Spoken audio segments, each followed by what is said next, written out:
അതേസമയം മുഖ്യമന്ത്രി പിണറായി വിജയന്റെ സൗദി സന്ദർശനവുമായി ബന്ധപ്പെട്ട അനിശ്ചിതത്വം തുടരുകയാണ്. മറ്റ് ഗൾഫ് രാഷ്ട്രങ്ങളിൽ സന്ദർശനം നടത്തുന്നതിന് അനുമതി ലഭിച്ചെങ്കിലും മുഖ്യമന്ത്രിയുടെ സൗദി പര്യടനത്തിന് കേന്ദ്ര വിദേശകാര്യ മന്ത്രാലയത്തിൽ നിന്നും ഇതുവരെയും അനുമതി ലഭിച്ചിട്ടില്ല. ഇതുമൂലം സൗദിയിലെ സംഘാടകരും പ്രതിസന്ധിയിലായിരിക്കുകയാണ്.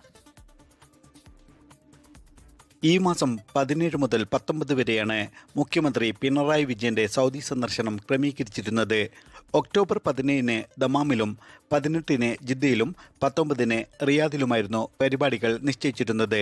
ഇതിന്റെ മുന്നോടിയായി സൗദിയിലെ CPM ആഭിമുഖ്യ സംഘടനകളായ നവോദയ, കേളി എന്നിവയുടെ നേതൃത്വത്തിൽ വിപുലമായ ഒരുക്കങ്ങളാണ് നടത്തിയിരുന്നത്. ഇതിന്റെ ഭാഗമായി ദമാം, ജിദ്ദ എന്നിവിടങ്ങളിൽ പൊതുപരിപാടികൾക്കായി വിപുലമായ സംഘാടക സമിതികൾ രൂപീകരിക്കുകയും റിയാദിൽ അടുത്ത ദിവസം പൊതുയോഗം ചേരാൻ തീരുമാനിക്കുകയും ചെയ്തിരുന്നു. എന്നാൽ സൗദി ഒഴികെയുള്ള മറ്റു ഗൾഫ് രാഷ്ട്രങ്ങളിലെ സന്ദർശനത്തിന് മാത്രമാണ് മുഖ്യമന്ത്രിക്ക് കേന്ദ്ര വിദേശകാര്യ മന്ത്രാലയത്തിൽ നിന്നും അനുമതി ലഭിച്ചിരിക്കുന്നത്.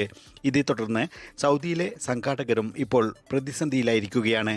ജിദ്ദയിലും ദമാമിലും വേദി ഉൾപ്പെടെയുള്ള ക്രമീകരണങ്ങൾ പൂർത്തിയാക്കിയ ശേഷമാണ് മുഖ്യമന്ത്രിയുടെ സൗദി യാത്ര അപ്രതീക്ഷിതമായി റദ്ദാക്കുന്നത്. ഇതുമൂലം വൻ സാമ്പത്തിക നഷ്ടമാണ് സംഘാടകർക്ക് ഉണ്ടായിരിക്കുന്നത്. ഇത് 2ാം തവണയാണ് മുഖ്യമന്ത്രിയുടെ സൗദി സന്ദർശനത്തിന് കേന്ദ്ര സർക്കാർ അനുമതി നിഷേധിക്കുന്നത്.